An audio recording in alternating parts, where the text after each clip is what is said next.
ladies and gents. Welcome to another VOD analysis here at Immortal Minds.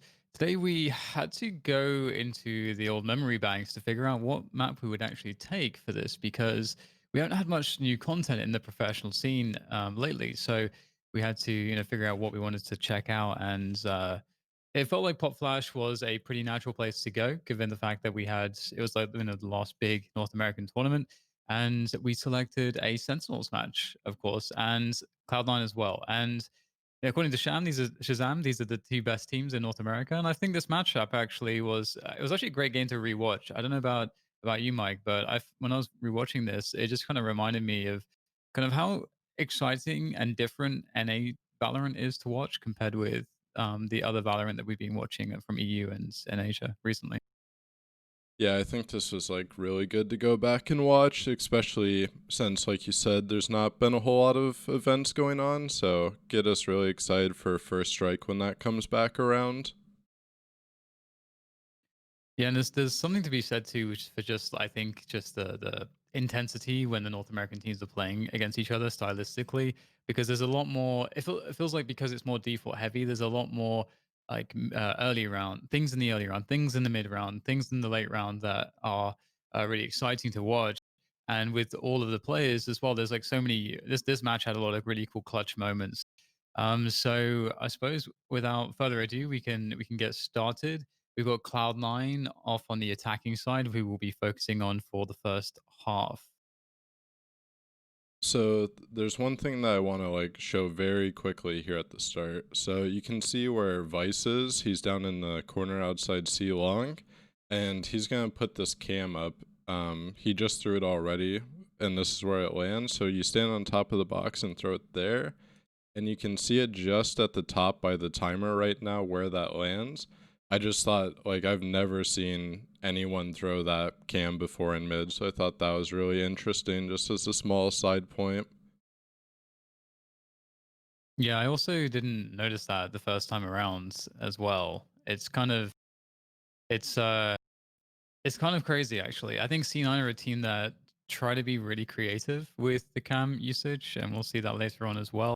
So it's nice to have it. Again, it's having that extra bit of information is always going to be really useful, especially on this round where you do need to kind of figure out if the defenders are taking an aggressive motion or not at the right at the beginning timings, because oftentimes, in a pistol round, it's hard to know precisely what to expect. Some teams will play very slow and some will play very fast, and you need to be able to have that information. So it feels like it's very cheap to do that with having that camera. Because if you have someone walking out of B into mid towards window, for example, that's an issue. That's a hole right now, but that they can account for with that camera. Yeah, so at the start, then Sentinels get that aggressive mid info, but like we said, C9 have that cam for all the info mid, so they just focus both at extremities, so they smoked top C long, and then they were attacking A short and A long. Now this is the part where Sentinels are already like stacked in a spot because they have all that early mid info, and generally, I just don't think it's a very good idea, like, to be taking that fight, because that's what the attackers kind of want, right? Like, you're already stacked in a position, and you want them to commit at that time. And if you take that fight, that just heads up belongs to you fight, those are the fights that the attackers, especially with someone like Tens, are going to be constantly wanting to take. Yeah, it's something that Tens is actually an interesting person to bring up as well, because I was trying to think about him a little bit, and it feels like he's kind of an unknown quantity in when you're playing with him. Like, I was actually gonna when I was watching this back and I was looking at some of the stuff that Tens gets up to, I was wondering if like what your opinion is of him, Mike, actually, because some people have been a bit critical that he focuses a bit too much, or is a bit too focused on the mechanical skill that he has. I think like you can critique him for that a bit, but he is like extremely young, so all the fundamentals will come eventually, just as he keeps playing more. And a lot of the times, like I know on Bind when he was playing Reyna, I can't remember what match from Popflash it was, but he had so many openings and angles set up where he would like peek outside hookah and it would just be like this tiny angle, and then he could leer out or dismiss out, get more info, and then dismiss back into hookah. So it's not like he's just taking aim duels all the time, and that's always good at. He does have things that he has like set up or they have planned for him. So I think it's like people are kind of overly critical of him. Yeah, I think that's fair too. And I also gave him extra props because he was trying to make Viper work very early on when it clearly wasn't working Yeah, out for anyone. So yeah. that's lots of respect for that. So this was just like the next round anti-eco. They both smoke C long, so they're just trying to deny that pressure right away. And then Sentinels eventually off this info, they're just gonna leave. Since they're just on that poor buy, they have to gamble stack. Basically, it's always a good plan.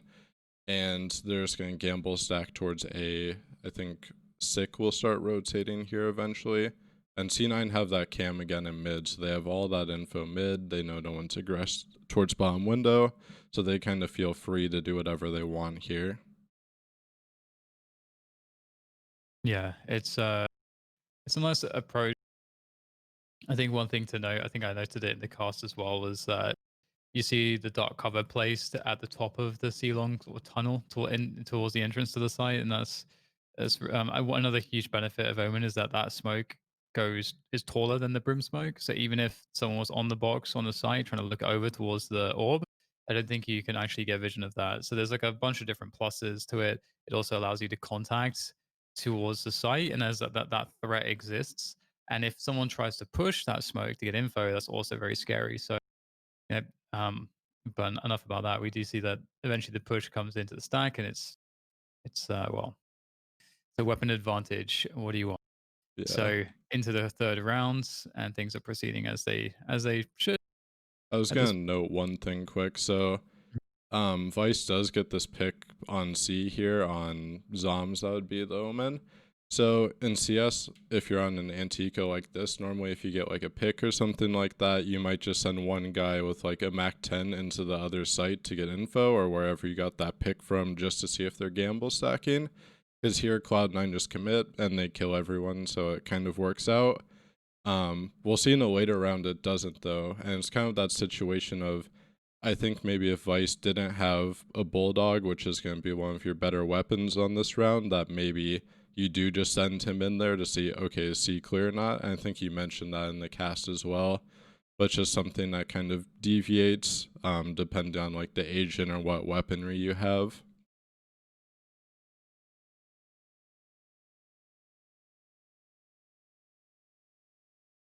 All right, so into like the setup of this round. One thing that I think is really interesting as well, that I think is, I think that Sentinels and TSM sort of highlighted this, is how much action you can get from just the initial A exchanges. And Sentinels is the team that's very scary on those A exchanges when they really get going. They have a lot of aggressive setups. And here we had, I believe, like the bait there, where you had Dapper who was kind of just tapping at the angle to suggest that there wasn't somebody else on that posted up on that angle with an operator. So the bait actually works out for an opening pick. And it's the small things like that, just the fact that they spent the time to try to create a bait setup like that, just at the off chance that they would get a pick. I think stuff like that's like so awesome to see from Sentinels, and it kind of forces it, like an early pick like that forces a team almost out of this default state of mind where they have to then just go and take some kind of map control. And that is kind of readable on a map like this because there's only one spot which is really doable without actually being on a site and being very committed, and that's garage. That garage, if you take garage control, you're able, which is what we see them go to after losing that opening pick.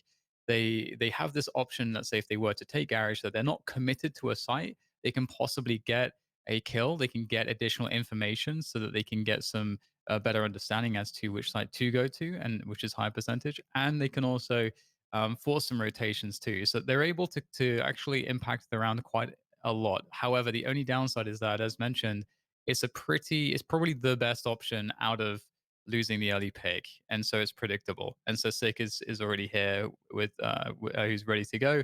I think he's supported by Sinatra as well in the window. Yeah, so I think what C9's plan was, because you can see on the map, I'll enlarge it quick, they smoke the topside garage, which there's a little bit of a gap in it, so it kind of makes you worried that someone might walk through it. So obviously they're not playing on Sick being here, and they just want to take this fight towards Sinatra and window because he is droned out. So that's why you might not see them smoking that off or flashing it. It's because they want to take this fight towards the window area. And then they have this smoke, which Mitch goes through, that they could lurk out afterwards. Or if Sinatra goes up garage window when they fight him, then people on C have to worry about, okay, they could lurk out through the smoke.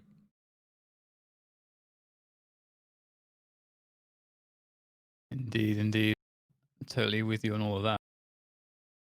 But yeah, like you Yes. said, their Sentinels early A setups are really good, especially denying all of that Cypher util.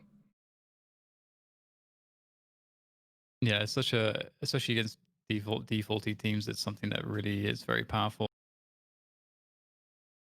And here we're going to see an aggressive Cypher camera setup, I believe, from Sentinels. So Six able to destroy the cam in mids that he's been seeing placed, and they get their own cam deep in mid, which allows them to give up complete control of mid and B and just rely on that camera in the mid round. Because again, they know that their opponents are most likely defaulting, so it gives them this option to basically just stack towards a site to have more ready to defend there. And then at the mid round timings, they can pop the cam to confirm information as they start to realize that, hang on, we're a little bit in the dark right now. Yeah, and I think as well, C9 might have heard this cam in A lobby because it's just on the opposite wall. So they might have been able to hear them place this and then read upon that because they're just going to contest the double C long smokes again. So Tense is just going to contact all the way up and they can punish this ult here. And this is one of the stronger things that we talk about like G2 doing is just contacting up to a choke point, especially long C, and then just exploding through that top long C smoke. Yeah, and this was a really good play backside by Zoms as well. He had the paranoia on as a counter to the utility executing onto the site from the attackers, and then he dropped the dark cover between the site box and the platform, allowing his teammates to get there to help him out. And also, I believe they're able to delay the plant as well. So even though they'll end up losing the rounds, it was like a very good attempt.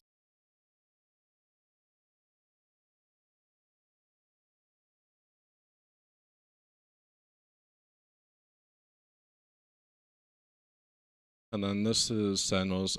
They're a lot more aggressive on these like eco rounds or some of these partial buy rounds because they saved one weapon, the one rifle, and then they're gonna force up around that with stingers and stuff like that.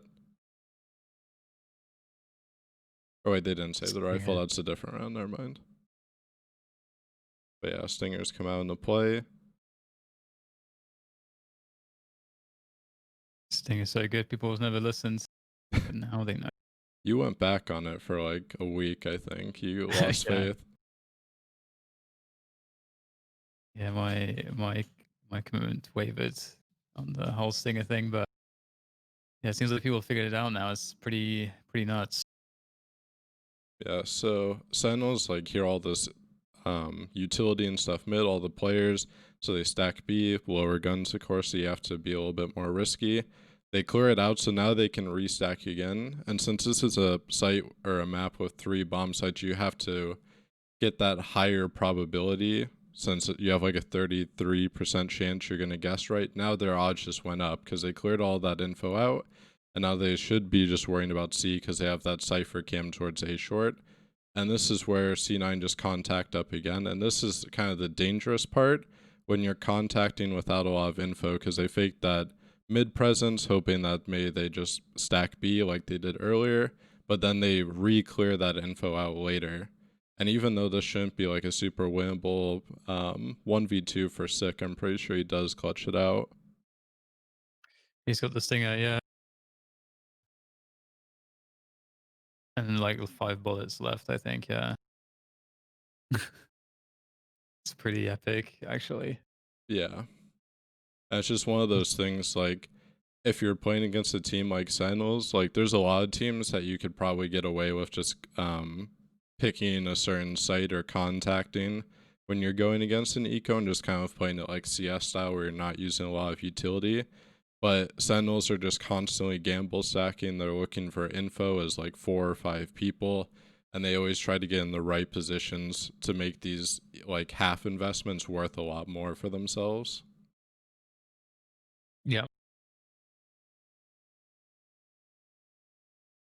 And we get the classic Sinatra alt opening, which is really awesome the way that he does it because it allows you to get against defaulting teams too. If you know their patterns, you can pretty reliably get damage as well as information.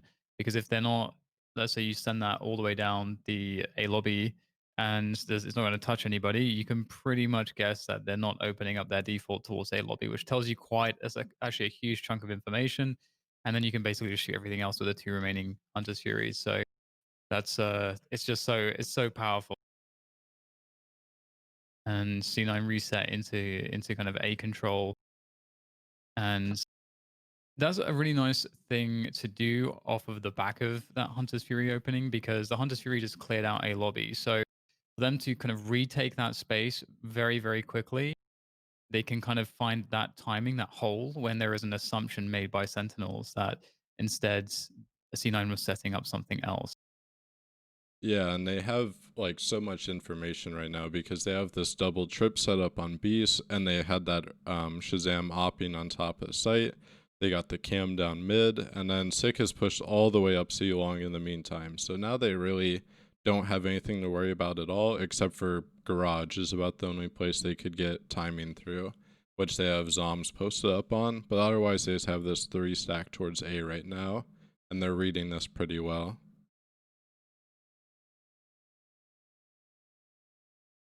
Yeah, they're such an active team. It really pays off in terms of information. You do need to obviously have very good players doing that though, because you can get punished really badly if you're not able to play that kind of style effectively. But Sentinels really are able to walk the line very well in terms of being just aggressive enough. And that looks like that was a weird situation for Dap. It kind of looked like he wanted to throw a cage, but no cage came out, and he's kind of re-peaking constantly, trying to win the 1v1. Just an awkward scenario there for him. Yeah, and But oh, go ahead. I think the reason Sentinels like don't commit in the site there is like they're so worried about some sort of garage pop happening. And then the other thing is this wall from Sick allows them to get all the way out from spawn to back site without having to fight like that close right corner or anyone short. It just allows them to get so much space. Which if you want to learn how to play Phoenix on Haven, I think Sick's really good because not only his positioning but like his walls that he uses on retakes are really good. Yeah, yeah, and it's been something that's generally been underestimated. I think pretty immensely, and just the ability to just cut off line of sight in that way, as opposed to a smoke, which is just like this blob, having the ability to just kind of segment a site is an enormous value. And also And having the option just to like flash through that at any time mhm, and like take that fight on the other side. absolutely, yeah. And moving into the seventh round, I believe we have a save situation. So it's usually these spots are about just playing somewhat slow enough on the attacking side that you are unable to like catch any information if the opponents are doing something a bit crazy. But you don't want to like overcommit very very early on, and you want to then try and find your way into what is one of two. Usually, there's like 2 or 3 like very good ways to play an anti-eco in terms of the kinds of choke points that you want to contest and how you want to contest. But we'll actually see that Mitch goes down. They're trying to challenge on a long, and they drop the cage there, and they want to recommit it. And in the meantime, while they're doing all that heavy A pressure, C9 smoked off garage window and top C long, so they would try to get Sentinels worried about that more than any A pressure they're having, which is one of the benefits of Omen. But Sick calls their bluff on it and then just pushes through C long, and now he has all this control again.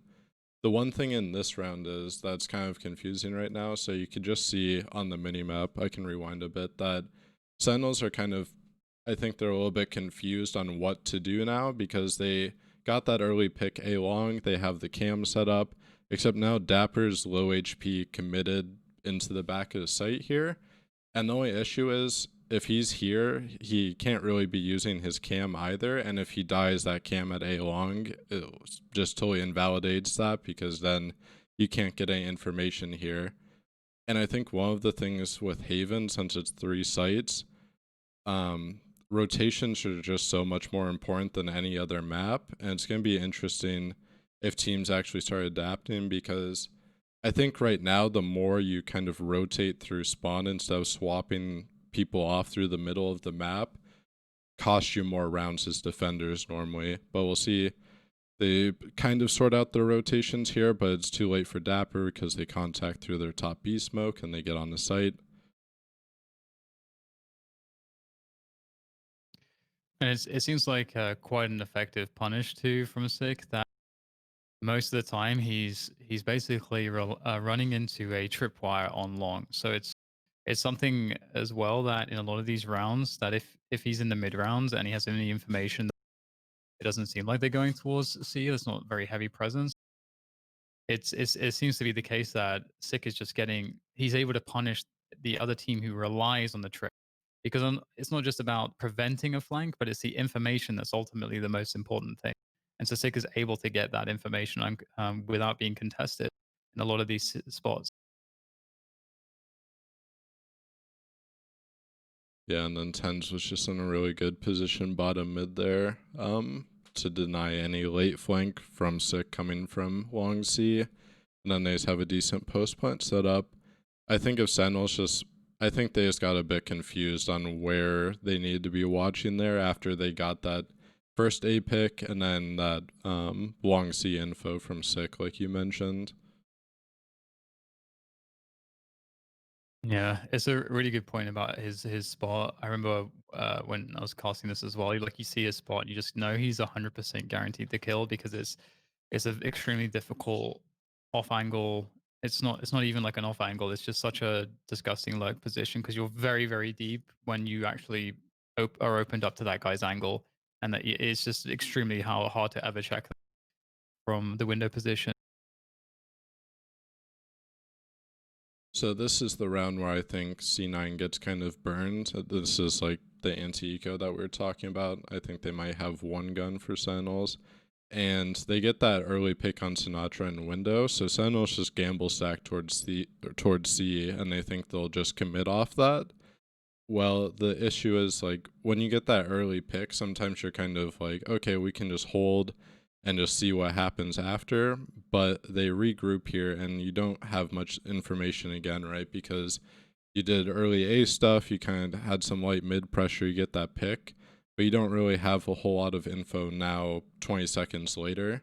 And again, Sentinels is just going to be a team that gambles on these rounds a lot, so that you're just walking into a 3 stack here when you contact.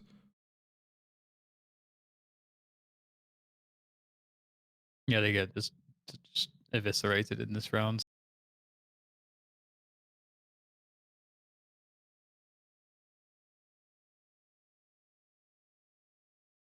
Easy cleanup. Yeah, and Sentinels are just one of those teams that you're going to have a very tough time trying to play these these anti-ecos against them if you're not constantly ahead of them in the information game, because they don't like just immediately say, okay, let's 5 stack the site. They're getting info across the map and then making a concise decision off of that information, like, okay, this area of the map's quiet, we can confirm no one's here, and then we'll stack off of that and make a good educated guess rather than just guessing right off the bat. Yeah, and it's that consistent play style that really makes it or breaks it at the top level. And this is another thing that's I think very characteristic of Sentinels and TSM as well. TSM also did this well, but we get the short A push coming through, set off the back of the ult from Sinatra, and there was a multiple ways to do this. I think TSM more commonly found success when Sabrosa was playing Phoenix and using flashes or run it back. But in this particular instance, it's the ult that clears the space that allows Dapper to run up short and get very advanced position. Yeah, so he ults up so he can get all the way up, and then Shazam shoots right here through the smoke, so people aren't going to be worried about, okay, there could be someone coming up short because he shoots there, so people are just thinking, oh, we just have to worry about them maybe playing double long again. And then the rest of the round is just an easy cleanup.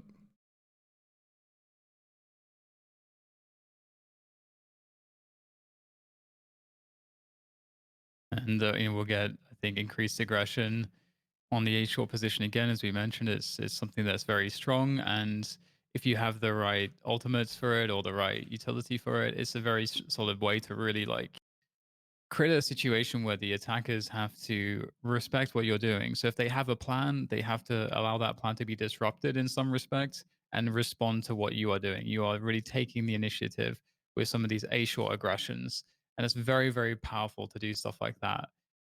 Because you put the attackers in a situation which can be very difficult to recover from, and they have to figure it out on the fly. And maybe they lose an agent. There's like a huge unlike CS obviously is huge if you get a pick early as well. But in this game, it's not just getting a pick, but it's which agent did I pick off as well, and how does that impact the round? That makes it even more awkward for the attackers who are early in their default. And so we get the walk up with the. I think they run it back this time. Yeah, so to start off with, Shazam's just going to peek out Garage, which is good because this is kind of a cover for your aggression because people are going to think, okay, your Opper just dry peek Garage, maybe that's your only opening aggression for the round. But you can see they recon back outside A lobby and they also smoke it. So then when Sick gets up here, he pops his ult and then they just walk through it. And when they get right there, it's kind of hard to see, but Dapper throws his cam right behind where Relics is standing. So then they're just distracted by that cam. They're worried about them getting that information. And then they just fall back off of it. He ulted from a safe place. So it's just a super nice opening setup that they have. And then they can reset off of that.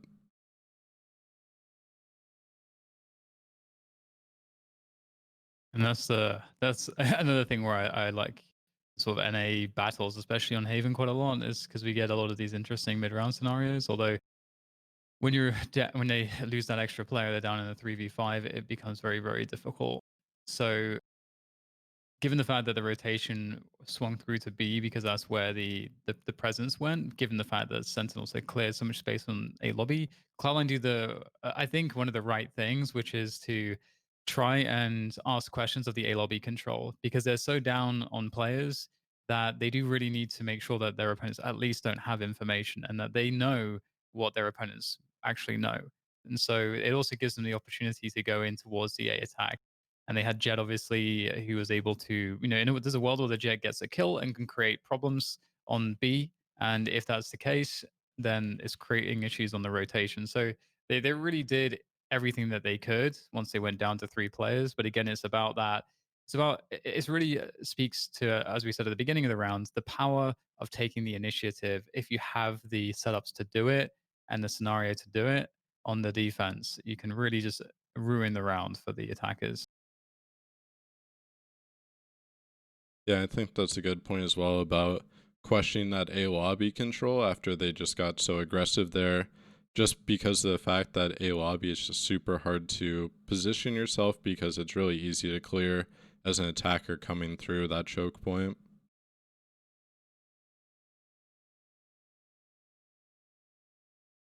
And then this is just more Sick aggression down mid. They get them in a decent spot to set up, core out mid, and then they can just rotate around off of that info.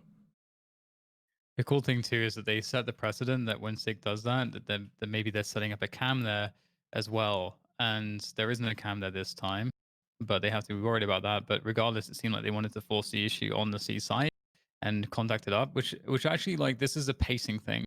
So C9 did a really good job in terms of the pacing because if we're thinking about Sentinel's perspective, they're thinking about these slower rounds. They get time to like walk up mids, try to create some pressure there. They're still thinking where I'm in the early round of the default, early stage of the default of my opponent. But at the same time, C9 were not defaulting. They were actually just going to contact straight into C. And that caught Sentinels off guard, although it wasn't enough, but Yeah. still. And I think the only unfortunate thing for Cloud9 was it was a really good contact setup, except you could see on the post plant they knew they didn't have any space to work with. They didn't have long C control. They didn't have garage control, so you could see Vice was trying to fight backside because they needed some amount of control somewhere in order to win it, even though they had like decent util lefts and people alive in terms of like ults. Yeah. And it's also another additional point in terms of the defaults and the responses from Sentinels, who have upped the aggression and been good at disrupting, as we said. So you get as C9 two options. So either you try to fight them on a lobby if they decide to go there, or you try to take things into your own hands. And if they do go A lobby, you have that contact play up on C that can punish if they overinvest towards their A aggression and leave the other side of the map weak. Or it's the case that what you're doing is you're just catching them off guard because they're not expecting that timing. And so that's also another way in which you can take an advantage because you've set up the expectation of your timings already. So there's a lot of reasons why what C9 did there, even though they didn't win the round, was it was like the correct way to call that particular round. Yeah, I totally agree. And this round, I'll just pull up the main map quick. Sentinels are just doing what they normally do when they want Sick to push down mid, where they have Sinatra recon outside garage and then they smoke off window. So that's kind of a good fake just to show, like, okay, we might be gaining map control here again. And even though Sick isn't there confirming the info, there's not really a lot of options for attackers anyways, because Windows smoked off and no one can really push out grass because it's reconned. So your only option at that point would be either get seen by the recon or fight it or destroy it, or just like sit behind the window smoke or go through it. So this is a good sub for them. And then C9 are just doing really heavy C control because they want Mitch to get this jet ult from the C long orb. And Sentinels have to respect as more as well that C9 might be playing a faster contact style now. This is actually something that Sentinels tend to do also. Sometimes Sentinels press this button and they go off of defaulting and they just start playing really heavy kind of gamble contact style. And it can be really effective at actually just completely catching teams off because it's a very different way to play. And it also, again, this is like a conditioning thing, given the fact that C9 haven't done as much contacting or set piecing in this particular game. They've been more default heavy. It also creates a conditioning whereby Sentinels need to respect presence and actually try to get the information and actually spend utility on doing so. So we just saw that Sick got, I think, a peek around the garage doors to see that grass was clear. And they've also got a lobby control now as well. So they've managed to find every single hole here, Sentinels. Yeah, they had Sinatra drone out mid, so he confirmed there's no one mid. Shazam and Dapper pushed up A long, and they got A lobby control, and then Sick, like you said, peaked it. So then they just narrowed it down like immediately within 15 seconds of working around the sides of the map. Yeah, it's it's funny because it's a really interesting dynamic that also exists in CS, where there's this meta game that can that there's I mean it can either be specific to a matchup where there's two teams that know each other and their timings one another's timings very well, or it can be the case that some particular timings are quite strong with how people want to play their defaults in the current pro scene. And in this particular situation, in this game, you could argue that C9, one of the ways that they would want to win that previous round would be to try to set up more information play traps. And so this is something that in CS, for example, it would be the case that once the team had, let's say Inferno is a good example. Once the team is defaulting on Inferno on the attack and they've taken, top banana control and they've taken, top mid control, it's the question then for the CTs, okay, what are they going to be doing with this? And so then there's a certain timing where the CTs will feel like, it's pretty safe at around 50 seconds. But if I go for an information play, they're not 100% committed just yet necessarily, and so I can clear this spot and maybe even get a kill, and I'm going to get the information I need. And that it's not going to be like getting information at 120 where it's way too early to get info to know where the other team's committing. So teams might set the T's might just wait for that timing and then wait for the information play to come in and then punish it and then win the round off of that. And I feel like that's something that's really it's a lot harder to do in this game because the way that you get information is a lot different in general. But I feel like one thing that's C9 could have done in this game maybe more is try to set up ways to punish the moments in which Sentinels were getting information because they were, as I think you mentioned it, Mike. One thing Sentinels are really good at is they're super proactive with getting information more so than a lot of pro teams. Yeah, and I think just like the comparison you were talking about before to like CS, even though there's certain characters like Cypher, Killjoy, or Sova that make it super easy to get info, you still have to realize even if you get a pick early in the round and you're up 5v4, at some point you're going to need more information, especially if you're on the attacking side. Because the defenders can, well, one, they know depending on what type of team you are, that the smart response is to look for that info, even if you're up with a 5v4 advantage. And then two, they can get info as well to gamble because even if you have a 5v4 as an attacker, if you're going into a site with like 3 or 4 people, that's very hard for you to win unless they're on very poor guns compared to you. So it's just one of those things where you have to be dominating the information game early round, mid round, late round. You just have to constantly be confirming and figuring out which things are true and which things aren't true during the round. Yeah, I totally agree. It's something as well that it's easy to play a style of game where you don't do all of those smaller things because adding in those smaller plays as they can be punished. And if you also don't have a good intuition as to what's happening on the map, then you can very easily misinterpret when's a good timing or where's a good spot to get that information because ideally, you often want to pick spots where you're fairly confident the opponents will not be ultimately. Like that's kind of how it works because if you do it that way, then you can through the lack of presence of an opponent on a part of map at a certain time with the overall context, that little piece of info then tells you a lot without you having to take a gunfight, which is obviously the most important thing possible. Like you don't want to have a gunfight. If you can avoid it, you want to create a situation where your advantages are overwhelming, and then you have your gunfight because you're going to win those gunfights.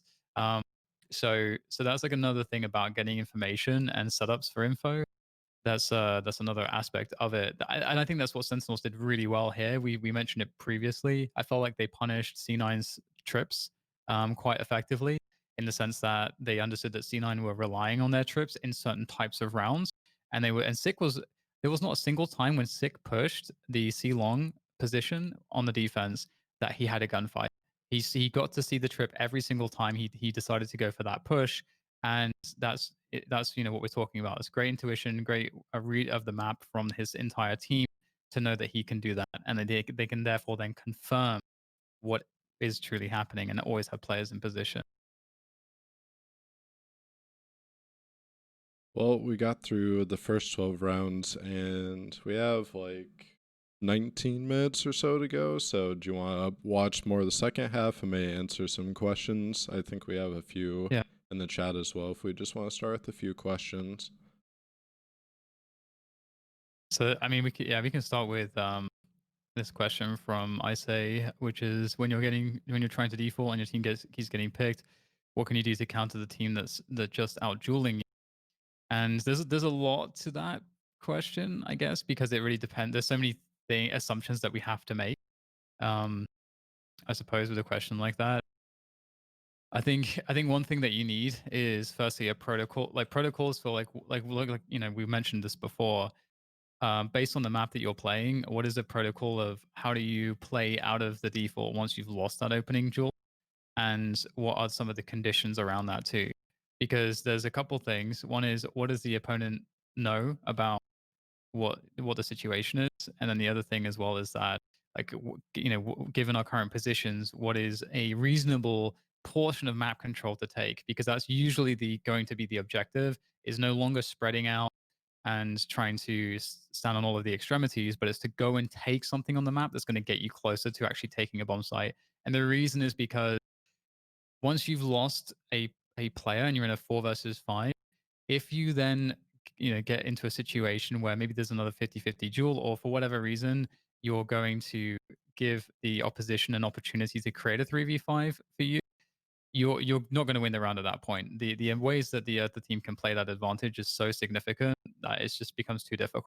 So you want to just create a situation where you just cut your losses at a 4v5 and have the protocols to go and take some map control to get yourself to a site.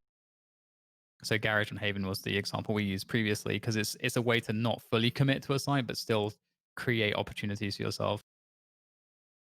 Yeah, so for like an easy example, if you're talking about attacking on bind, it just depends on what you're prioritizing because you should be thinking about, okay, which part of the map do we want to control early round? So let's say you pick Hookah, and maybe you have your raise set up to boombot through, and you have an Omen there so he can flash through after the boombot goes through.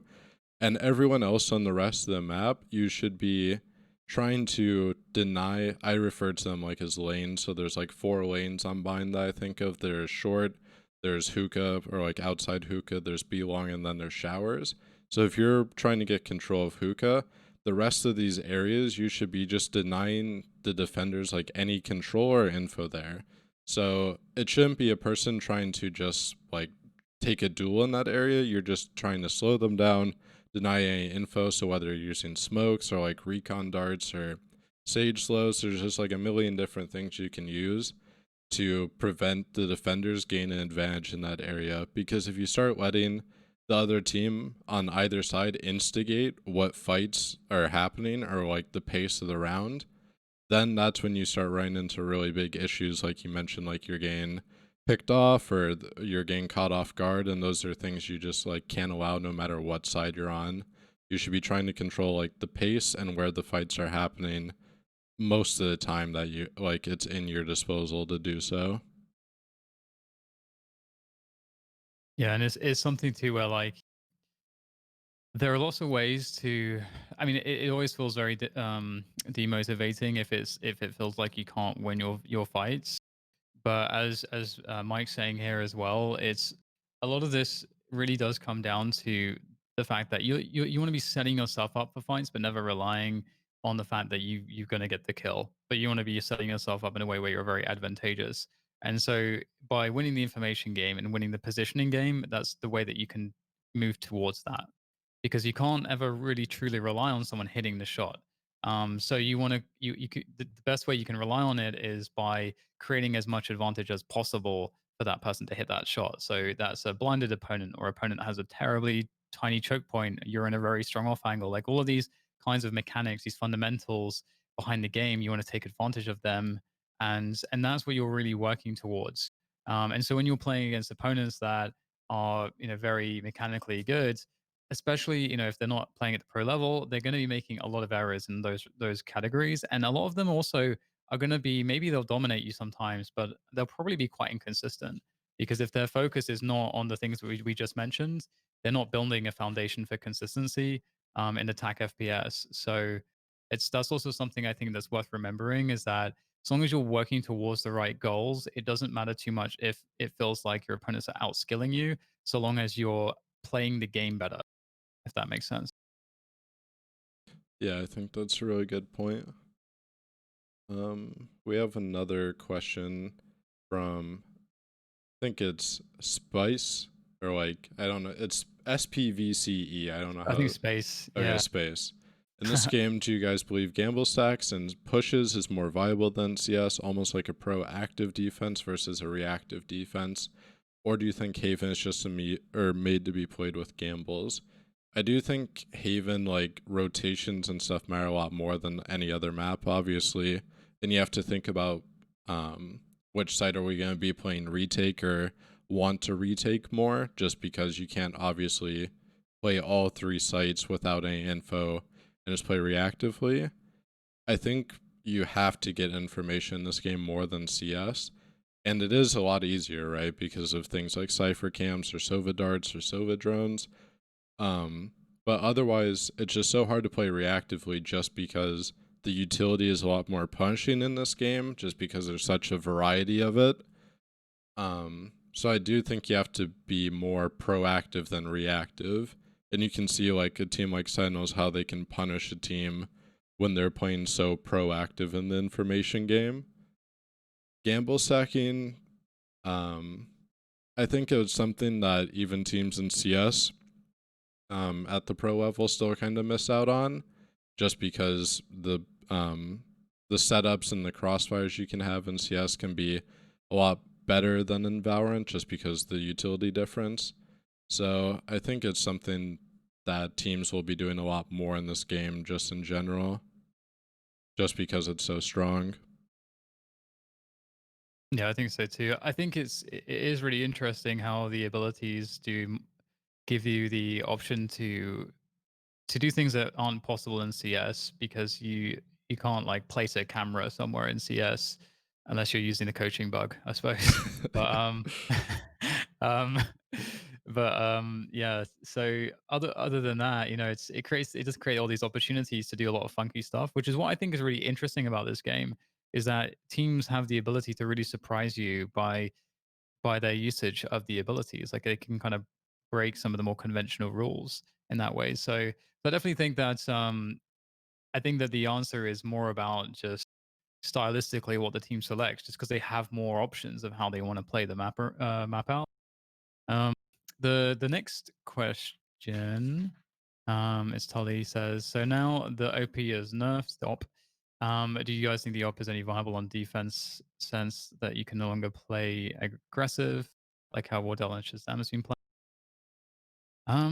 I feel like the Jet shenanigans, mostly those. I mean, it's still good. Like there's still like Jet can still take a committed angle and then dash out after a shot. That's still like a thing that Jet can do to open up the round. So I don't know that necessarily the op on Jet per se is worse, given that that's I think the most abusive part of that interaction. So I would assume that people will still be running Jet and the operator on a lot of maps. Yeah, I think as well. I'm just not sure the timings on stuff how it'll work out, because I know Shazam and a bunch of other people that would play Jet Op on Split, if they were defenders, they would like walk out through vents and take an open mid peek made towards market or sewers at the start of the round and then dash away. I just don't know if the timing with the slower movement, and then obviously you can't just run with your knife out and then re-equip it because that's super slow as well. So I think it might change like the timings of where you can take those peaks at, but I don't think it drastically changes it too much for those characters, like we said, besides the timings on certain parts of maps. Yeah. Yeah, I think it's one of those things where people reactively will it is just like this psychological association. If something gets nerfed, they're going to be more likely to sort of blame the gun for having almost like a perceived lack of strength, just because that's it's perceived because it just got nerfed, and so there's gonna be a negative association there. But I think that it's still gonna be pretty strong. I'm hoping that's the case because the gun is supposed to it has a function in the game. I'm hoping that the changes work out and for the best. I think for me personally, I wouldn't have nerfed it so heavily, but yeah, we'll see how it goes. Um, Cute Fat Boys asks, do you think safe information needs enough like Sova and Cypher? Should people actually need to have risk in taking information like a raised boombot not having clear vision or the duelist needing to flash or mollies and so on? Um, I don't think so. I don't think that's safe information needs enough. I think that Sova and Cypher are very, very good characters, very good agents. But I think that that's part of the game is that there's a lot more assumptions you have to make and lots more ways to gather information safely, which allows you to play the game a lot more differently if you want to. It gives you more options. I mean, this is kind of what we were talking about before. Um, and it actually makes it more interesting from a spectator point of view, I have to say. Because in CS, there is like there's no way you can't shoot a server dart or have a sniper camera, as we mentioned. So in rounds in CS, there's lots of like very boring rounds in CS where it really feels like the team that has very little really is not they're not going to do anything on an eco against a team that's playing correctly. And so but in this game, I feel like there's always something. There's always like some information that can be gathered and ways to play against it. It seems like there's more that you're able to do. So I kind of like that. Yeah, like I think Silva, for my money, is probably the best agent in the game right now. And the only way think you could really change him is like, or him and Cypher specifically, is if you changed how long it takes from that 45 seconds to get their ability back. I think that's the only way you can really tweak the information part of their game rather than just nerfing it. Um, I don't really mind it either because it punishes, like, I think it's a good way to punish teams that are lazy about game information. Because if you have two people that are playing Silva and Cypher on your team and they're very good at like, okay, here's a good like cam spot where I can get aggressive, and you like have these setups in play for that, and you have a Silva who's constantly getting information on different parts of the map for you, it punishes teams like you said compared to CS where there's like super boring rounds, especially if teams are on ecos or teams that just don't necessarily get a lot of info, but they have really good execs and stuff like that. It makes you play a more broad game rather than just having like the super specific style that you try to play all the time. Yeah, yeah, exactly. Yeah, that's the identity of the game. So yeah, I'm with you on that. I think this is a cool question from NWL11. He asks, "What's the most common mistake you see in post plants and retakes?" I'm not 100% sure on retakes per se, because I think the situations can be so dynamic and variable. But I think on post plants, I know that on this VOD review, Mike and I have highlighted a lot of situations in which teams are not necessarily all too coordinated as to what their objective even is when they get the bomb planted. And one of the things about a post plant is you need to have really favorable ways to play positionally after to defend that spike when it's ticking away.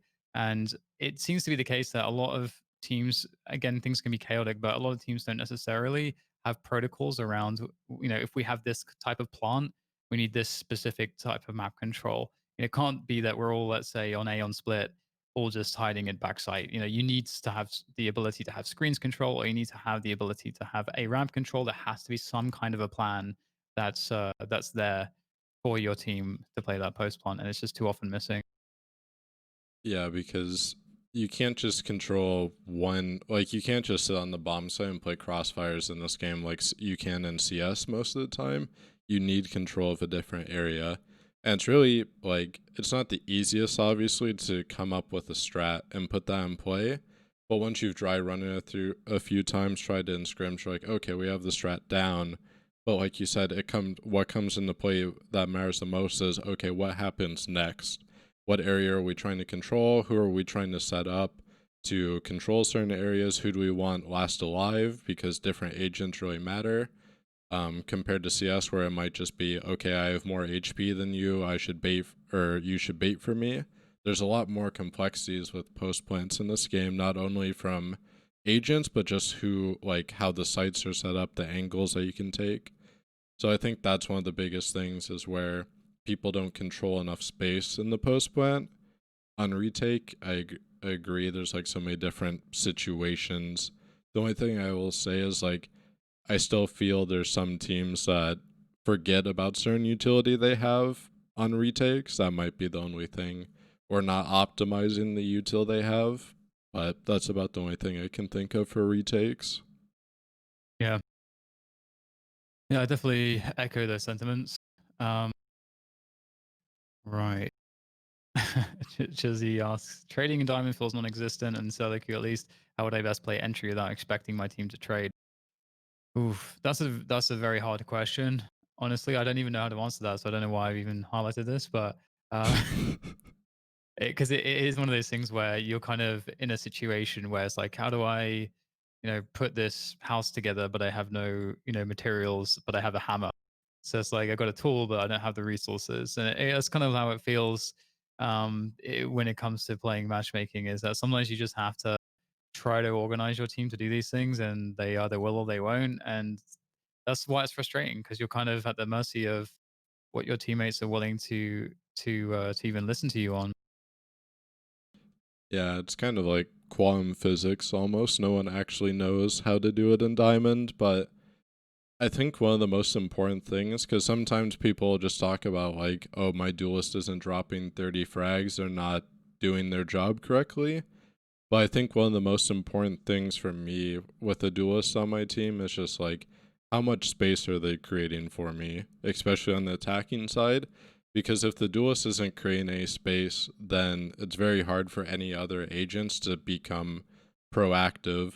So I'm assuming you're kind of referring though just to like entering into a bomb site, which is obviously a bit different, but I would say just gain enough space for the other people on your team is generally enough because then they actually have something to work with rather than maybe you get a bunch of kills or like try to get people to trade frag, but it doesn't necessarily like solve everyone's problems either.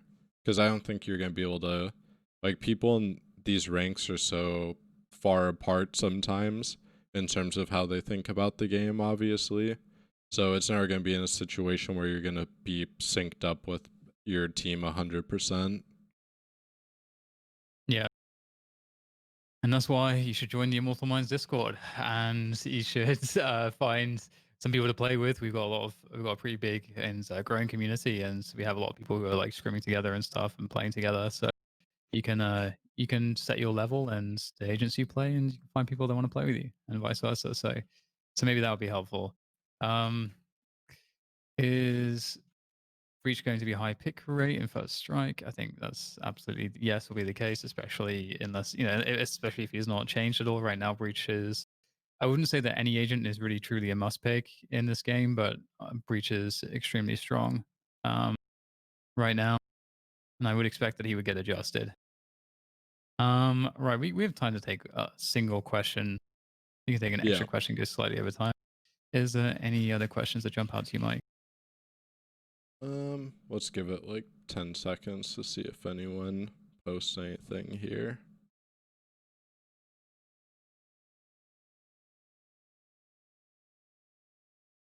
Thanks everyone for showing up. By the way, today on the VODs review, actually pretty good viewership for the VOD reviews, which is really nice to see you all out here. So Too bad we blew through the demo in like 40 minutes compared to the normal yeah, hour, but we're getting more efficient. oh, here's a good one. How much theory versus gameplay should someone do? I think it's a very like hard balance to do because I know a lot of teams right now their schedules kind of like scrim for maybe like 5 or 6 hours depending on the team, and then maybe once a week they have a theory session. It depends on the team obviously because every team's different with their schedules. I'm sure there's teams that do a lot more theory. We've interviewed a few guys like Shazam kind of gave some insight on what their schedule's like.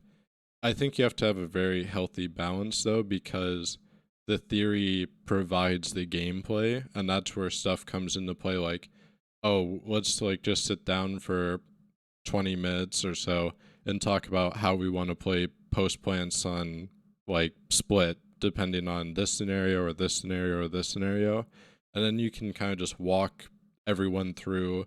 Okay, if this happens, we should do this, and obviously, not everything is going to go according to plan all the time, so you do have to react on the fly. But it's just good to be talking about these ideas. Or if someone has a different idea for like how to use a util or just use an agent in general, those are all good things to come from theory. So I don't think you can be a high level team without a decent amount of theory like in your schedule. Yeah, there's I think one of the things about it too is that regardless of how much time you spend on it, I think that there always should be some objectives, especially if the assumption is that it's not already like let's say pro level players, um, where things might be a little bit different. You might want to tailor it more specifically to certain things.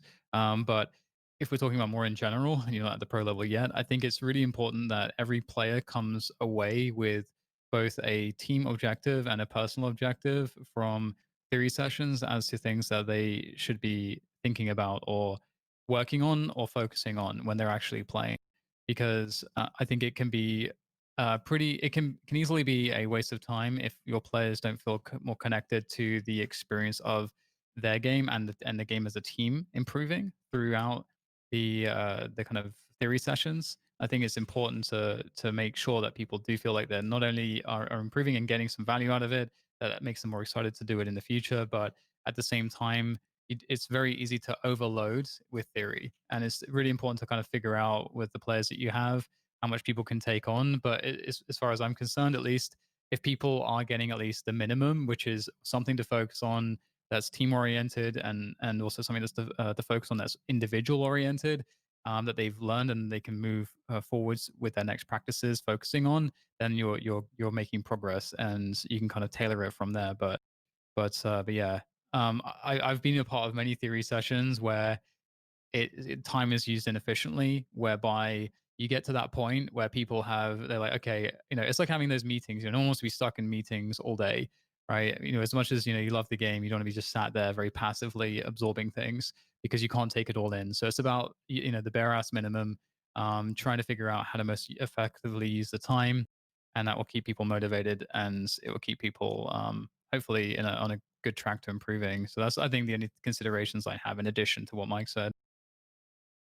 Yeah, you don't want to sit in a CS or Valorant server for like 30 minutes where people are just spamming util everywhere and not doing anything. Because that has Yeah, happened to many people I know and myself included. So, yeah. It's really easy to do, but right. With that said, I think that about covers it for today's episode of Immortal Minds. Again, great viewership. Good to see you all out here. Thank you all for tuning in. It's a pleasure to do these VOD breakdowns, and there hasn't been much in the way of pro matches recently. So Mike and I did have to really think about what we wanted to do today, and I actually liked the what we came out with. I think we found a pretty awesome game to rewatch and reappreciate and get some value from. But if you guys have any suggestions for us and what we should do in the following week's VOD review, please, feel free to send us those recommendations through Twitter or through Discord, wherever, and we'd love to explore that, and maybe we'll pick it for the next week. Beyond that, we do have the typical episode this Saturday, and I'm sure we will be talking a lot about some of the announcements and whether that be the new map, new agent, as well as things happening with First Strike. There's definitely lots to shoot the shit about. So make sure that you tune in for that too. And other than that, check out the YouTube if you missed any of this and you want to catch it. Um, yeah, what are you up to, Mike, before we sign off here? probably gonna look at more of the announcements. I only got to look at it for like 10 minutes or so, but it definitely looks really interesting. Nice. Yeah, same, actually, same. All right. With that said, we will catch you guys on Saturday. Thank you for tuning in. We'll see you later.